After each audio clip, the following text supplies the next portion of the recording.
Good morning students. Aravalli public school की जीव विज्ञान की ऑनलाइन कक्षा में आप सभी का एक बार फिर स्वागत है।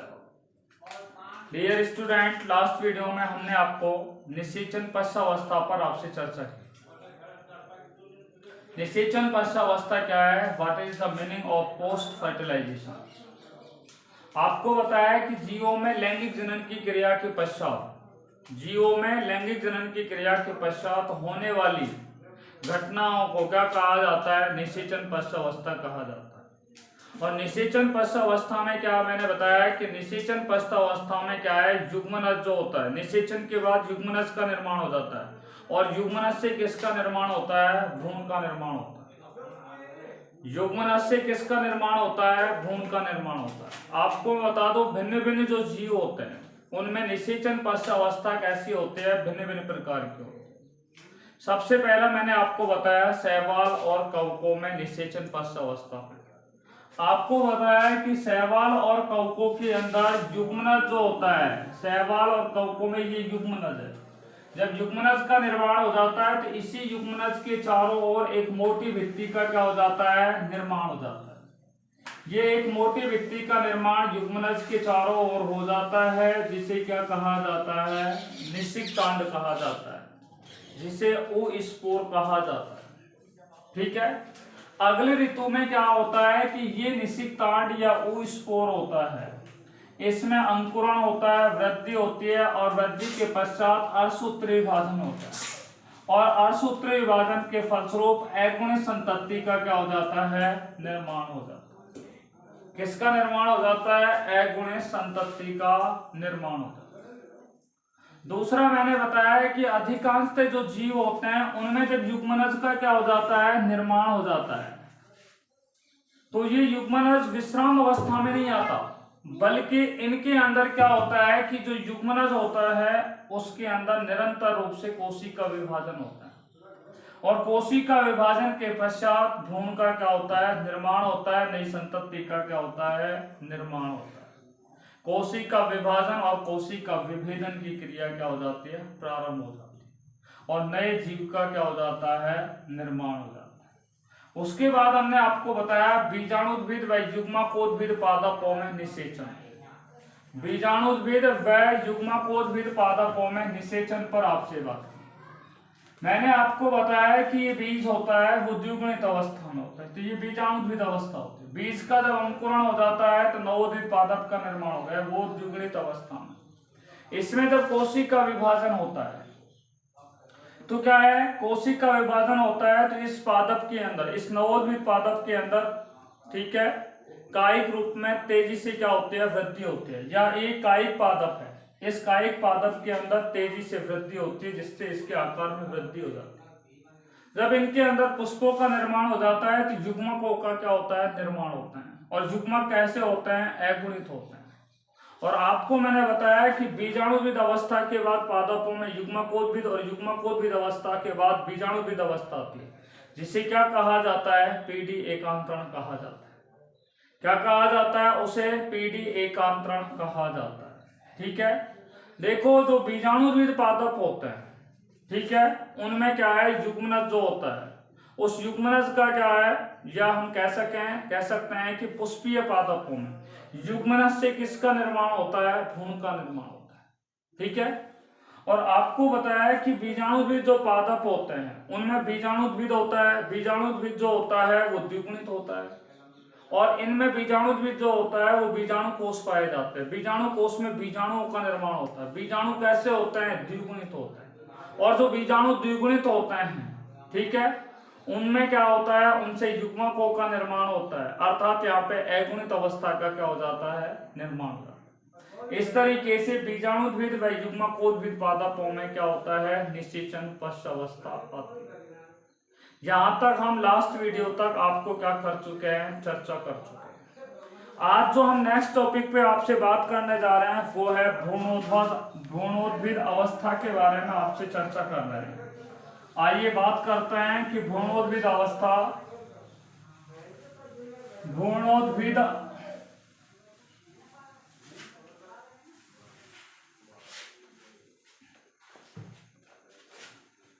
एम्ब्रियोजेनेसिस क्या है? एम्ब्रियोजेनेसिस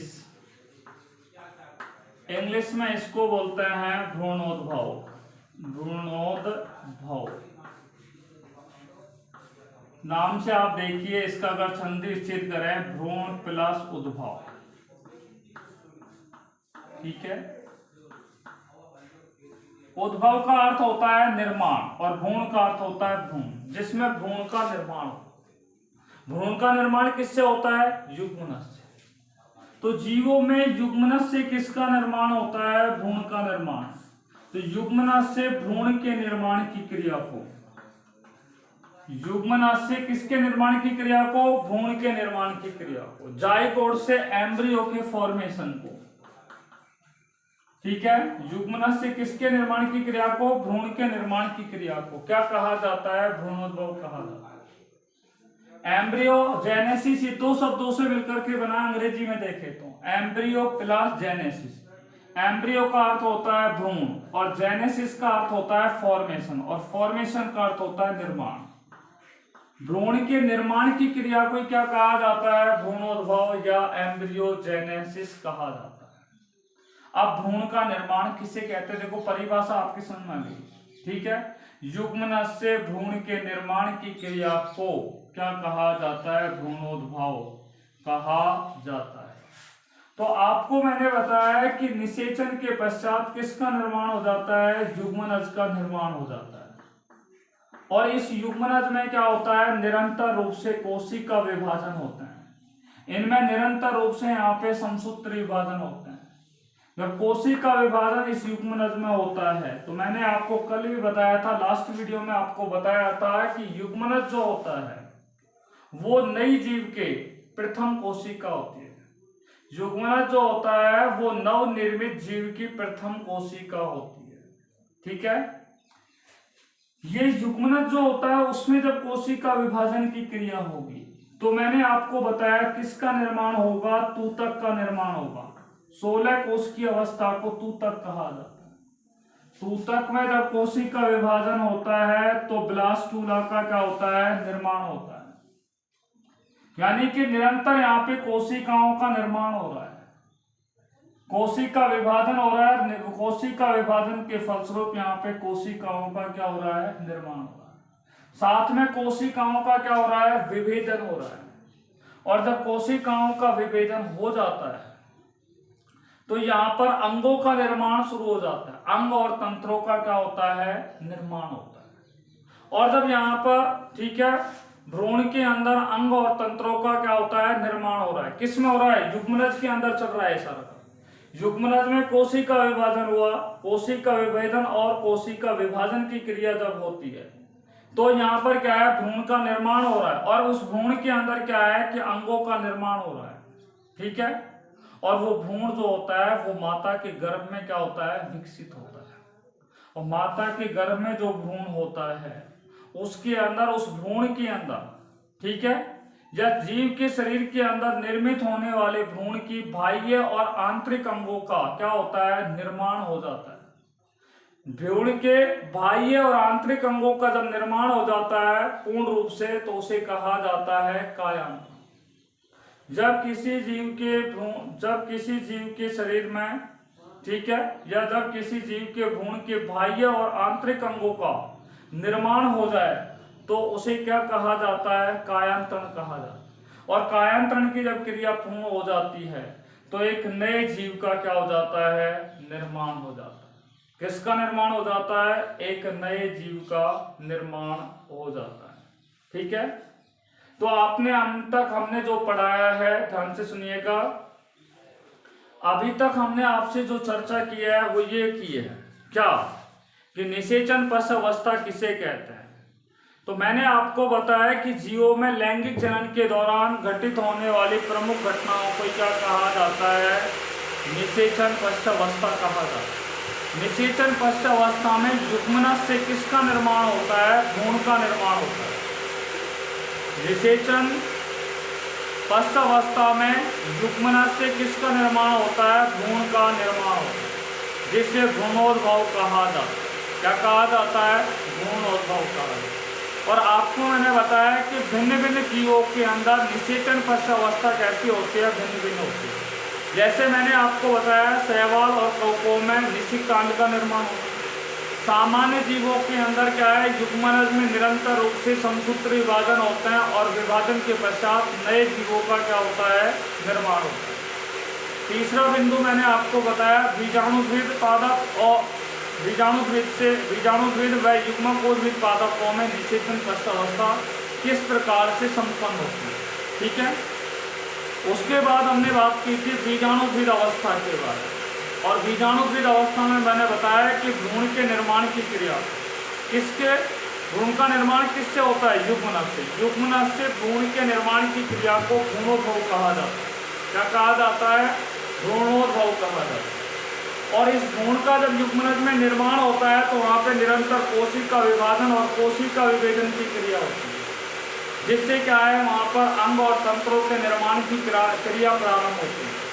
और यदि अंग और तंत्र अगर वहाँ पे निर्मित नहीं हुए हैं तो वहाँ पर उस भ्रूण के अंदर बाह्य और आंतरिक अंगों का पुनर्निर्माण होता है, जिसे क्या कहा जाता है, कायांतरण कहा जाता है।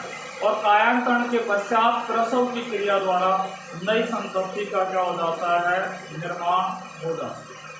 ठीक है, देखिए अब हम नेक्स्ट टॉपिक के बारे में बात कर रहे हैं, भ्रूण की उत्पत्ति और विकास के आधार पर जंतुओं के प्रकार। ठीक है, भ्रूण की उत्पत्ति और विकास के आधार पर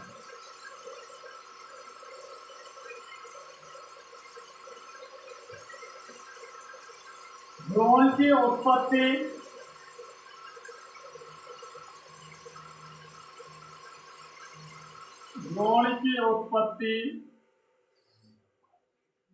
व विकास के आधार पर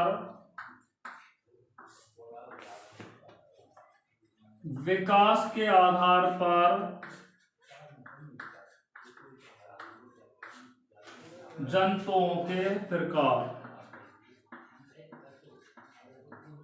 किसके प्रकार, जंतुओं के प्रकार।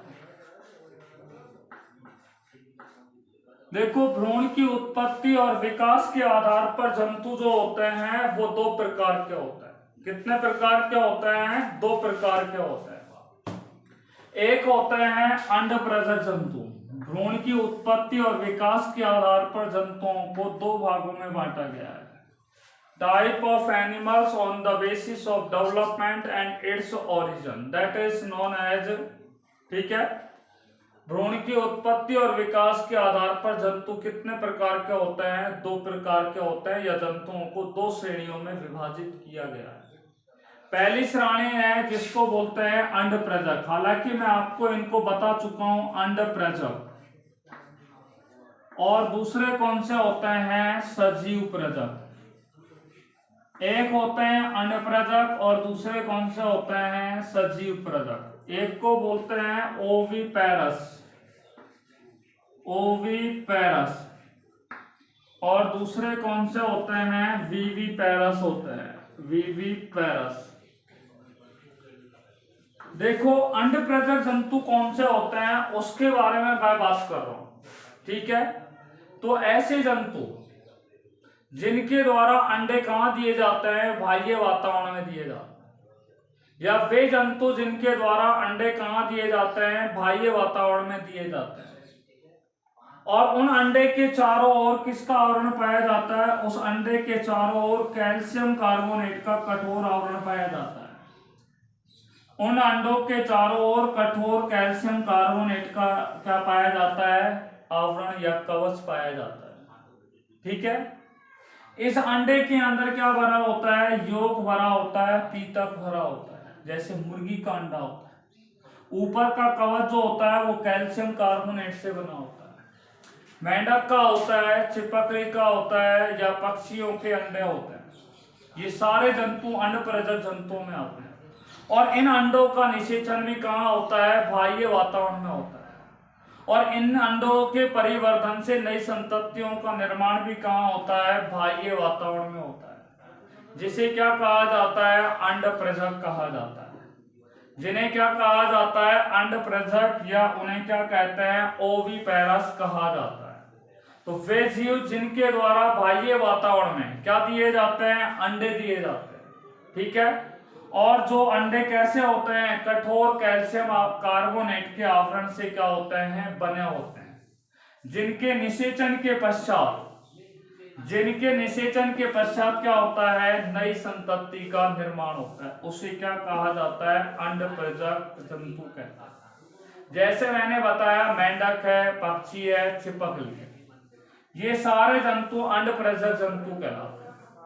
दूसरे होते हैं सजीव प्रजक जंतु, वेविपेरस एनिमल्स के बारे में बात करते हैं।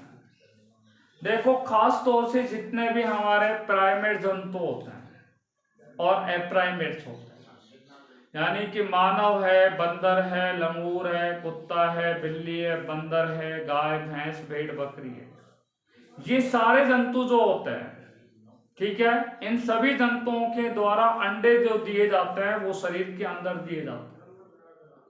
और अंडे का निषेचन भी कहाँ होता है, इन जंतुओं के शरीर के अंदर होता है। तो ऐसे जंतु जिनमें निषेचित अंडे का विकास कहाँ होता है, मादा के गर्भाशय में होता है। ऐसे जंतु जिनमें निषेचित अंडे का विकास कहाँ होता है, मादा के गर्भाशय में होता है, उसे क्या कहा जाता है, सजीव प्रजक जंतु कहा जाता है। और ये सजीव प्रजक जो जंतु होते हैं वो निश्चित समय अवधि के अंदर, ठीक है, ये सजीव प्रजक जो जंतु होते हैं वो निश्चित समय अवधि के पश्चात नए शिशु को क्या देते हैं, प्रसव के द्वारा जन्म देते हैं। निश्चित समय अवधि के पश्चात क्या है, प्रसव की क्रिया द्वारा नए जंतु को क्या कर देते हैं, जन्म देते हैं। तो आपको मैंने बताया भ्रूण की उत्पत्ति और विकास के आधार पर जंतु दो प्रकार के होते हैं, अंड प्रजक और सजीव प्रजक। अंड प्रजक वे जंतु होते हैं, वे जीव होते हैं जिनके द्वारा बाह्य वातावरण में अंडे दिए जाते हैं और जिनके निषेचन के पश्चात नई संतति का निर्माण होता है, उसे अंड प्रजक जंतु कहते हैं। सजीव प्रजक जंतु वे जंतु होते हैं जिनमें निषेचित अंडे का जो विकास होता है वो कहाँ होता है, मादा के गर्भाशय में होता है, ठीक है, और एक निश्चित समय अवधि के पश्चात नए शिशु का प्रसव के द्वारा क्या दे दिया जाता है, जन्म दे दिया जाता है। उन्हें क्या कहा जाता है, सजीव प्रजक जंतु कहा जाता है। अब इस चैप्टर के अंदर कुछ सामान्य बातें रह गई हैं जिन पर मैं बात कर रहा हूं। देखो जो पुष्पीय पादप होते हैं, पुष्पीय पादपों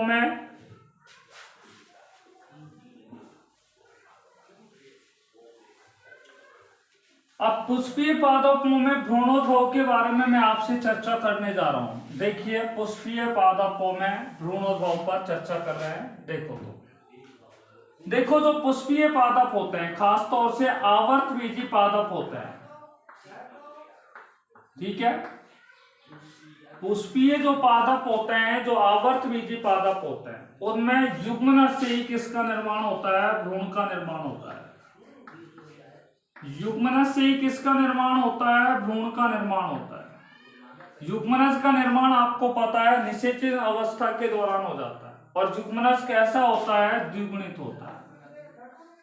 कैसा होता है युग्मनज, द्विगुणित अवस्था में होता है। अब ये भ्रूण का जो विकास होता है, भ्रूण का विकास कब होगा, जब भ्रूण को क्या मिलेगा, पोषण मिलेगा। और भ्रूण को पोषण किससे प्राप्त होता है, भ्रूण पोष से प्राप्त होता है। भ्रूण का विकास कब होगा, जब उसको पोषण प्राप्त होगा। और जब पोषण किससे प्राप्त होगा, तो मैंने आपको बताया भ्रूण को पोषण जो होता है वो किससे प्राप्त होगा, भ्रूण पोष से प्राप्त होगा। भ्रूण पोष को क्या बोलते हैं, एंडोस्पर्म कहते हैं। क्या बोलते हैं, भ्रूण पोष को एंडोस्पर्म कहा जाता है। तो मैं बोल रहा हूं कि पुष्पीय पादपों में जो युग्मनज होता है उस युग्मनज से भ्रूण का निर्माण होता है। और मैं आपको पहले ही बता चुका हूं युग्मनज से भ्रूण के निर्माण की क्रिया को क्या कहा जाता है, भ्रूणोद्भव कहा जाता है। भ्रूणोद्भव कहा जाता है। इसे इंग्लिश में क्या कहा जाता है, एम्ब्रियोजेनेसिस कहा जाता है। क्या कहा जाता है इसे, एम्ब्रियोजेनेसिस। और भ्रूण का विकास कब होगा, जब उसे पोषण मिलेगा। पोषण कहां से मिलेगा, भ्रूण पोष से प्राप्त होता है। किससे प्राप्त होता है, भ्रूण पोष से। अब निषेचित जो बीजांड होगा, ठीक है, वो निषेचित बीजांड क्या हो जाएगा, परिपक्व होगा। निषेचित जो बीजांड होगा वो परिपक्व हो जाएगा, और परिपक्व होने के पश्चात निषेचित जो बीजांड होगा वो क्या होगा, परिपक्व होगा। और निषेचित बीजांड जब परिपक्व हो जाएगा तो उससे किसका निर्माण हो जाएगा, बीजों का निर्माण होता है। इसलिए ये लाइन मैं पहले बता चुका हूं कि बीजांड से बीजों का निर्माण होता है, और अंडाशय से किसका निर्माण होता है, फलों का निर्माण होता है। अंडाशय में जो बीजांड होता है, अंडाशय में जितने बीजांडों की संख्या होगी उतने ही नए जीवों के क्या होगा, निर्माण होगा। अंडाशय में बीजांडों की संख्या 4 है, तो नए जीवों का जो निर्माण होगा उनकी संख्या भी कितनी होगी, 4 होगी। नए जीवों का निर्माण जो होगा वो भी कितना होगा, 4 होगा। ठीक है। इसी दौरान यानी कि अंडाशय में निषेचित जो बीजांड होता है उसमें बीजों का निर्माण हो रहा होता है। इसी दौरान क्या होता है कि फल जो होता है उसके विकास के लिए, फलों के विकास के लिए जो अंडाशय की भित्ति होती है वो क्या करना शुरू कर देती है, वृद्धि करना शुरू कर देती है। भाई निषेचित जो बीजांड होता है उससे तो किसका निर्माण होता है, बीजों का निर्माण होता है। और इसी दौरान जब बीजों का निर्माण हो रहा होता है तो इसी दौरान किसका निर्माण होता है, फलों का निर्माण होता है। और फलों का निर्माण करने के लिए, ठीक है, वहां पर जो अंडाशय होगा उस अंडाशय की जो भित्ति होगी, अंडाशय की क्या होगी, भित्ति होगी, वो अंडाशय की भित्ति में क्या होने लगेगी, वृद्धि होने लगती है। ठीक है। फलों के निर्माण के लिए अंडाशय की भित्ति में क्या होती है, वृद्धि होती है। फलों के निर्माण के लिए अंडाशय की भित्ति में क्या होने लग जाती है, वृद्धि होने लग जाती है। ठीक है। और फलों के अंडाशय में, फलों के निर्माण के लिए जब अंडाशय की भित्ति में वृद्धि हो जाती है तो उसे क्या कहा जाता है, पेरिकार्प कहा जाता है। उसे क्या कहा जाता है, पेरिकार्प कहा जाता है। क्या कहा जाता है, पेरिकार्प, या उसे क्या कहा जाता है, फल भित्ति कहा जाता है। मैंने आपको बताया, अभी दोबारा इस पे रिपीट करेंगे, ध्यान से सुनना है, क्योंकि पुष्पीय पादपों में भ्रूणोद्भव अवस्था या निषेचन पश्चावस्था पर ही हम बात कर रहे हैं। तो निषेचित जो बीजांड होगा उसमें निषेचित बीजांड से बीजों का निर्माण होगा, और बीजांड जो होगा जब बीजों का निर्माण हो रहा होता है उसी दौरान, ठीक है, फल जो होंगे उनसे किसका निर्माण होगा, फलों का निर्माण के लिए अंडाशय भित्ति के अंदर, अंडाशय की भित्ति में क्या होती है, वृद्धि होती है। अंडाशय की भित्ति में क्या होती है, यहाँ पर वृद्धि होती है। और अंडाशय की भित्ति के निर्माण की क्रिया को क्या कहा जाता है, पेरिकार्प कहा जाता है। क्या कहा जाता है उसे, पेरिकार्प, या उसे फल भित्ति कहा जाता है।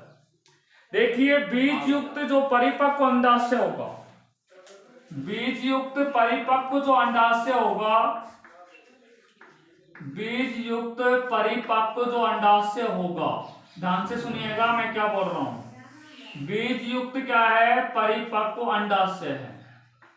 और बीज युक्त परिपक्व जो अंडाशय है कोई क्या कहा जाता है, फल कहा जाता है। बीज युक्त परिपक्व अंडाशय को हम क्या कहते हैं, फल कहते हैं। आपसे पूछा जाए कि फल किसे कहते हैं, तो बीज युक्त परिपक्व अंडाशय को हम क्या कहते हैं, फल कहते हैं।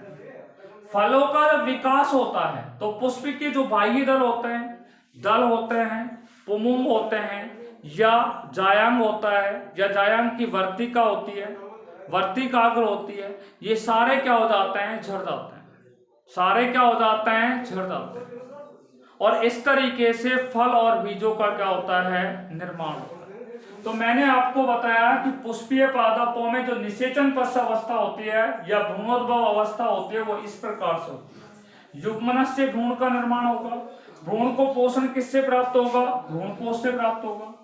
ठीक है। इसी दौरान जो निषेचित बीजांड होगा उससे किसका निर्माण होगा, बीज का निर्माण होगा। निषेचित बीजांड से किसका निर्माण होगा, बीजों का निर्माण होगा। ठीक है।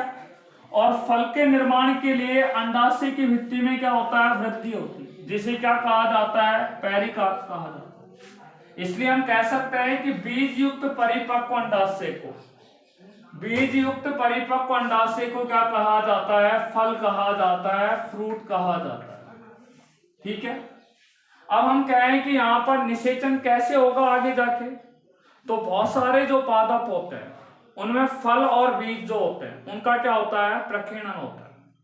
बहुत सारे पादप ऐसे होते हैं जिनमें फल और बीजों का क्या होता है, प्रकीर्णन है। ठीक है, फल और बीजों का प्रकीर्णन होता है।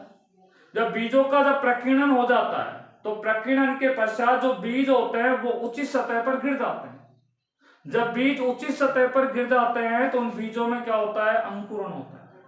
और जब बीजों में अंकुरण होता है तो नए पादपों का क्या हो जाता है, निर्माण हो जाता है। नए पादपों की क्या हो जाती है, उत्पत्ति हो जाती है। इस तरीके से लैंगिक जनन की क्रिया द्वारा नए पादपों का निर्माण होता है। किसका निर्माण होता है, नए पादपों का निर्माण होता है।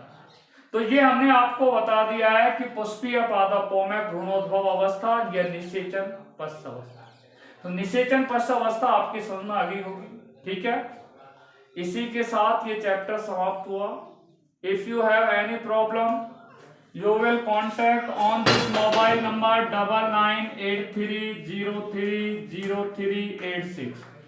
कोई भी टॉपिक अगर आपकी समझ में नहीं आया हो तो आप हमें मैसेज कर दीजिए, हम नेक्स्ट डे आपकी वो क्लास में आपको दोबारा से वो टॉपिकों को पढ़ा देंगे जिनके अभी तक समझ में नहीं आया है। ठीक है, till then take care bye corona, be safe, be happy, thanks very much.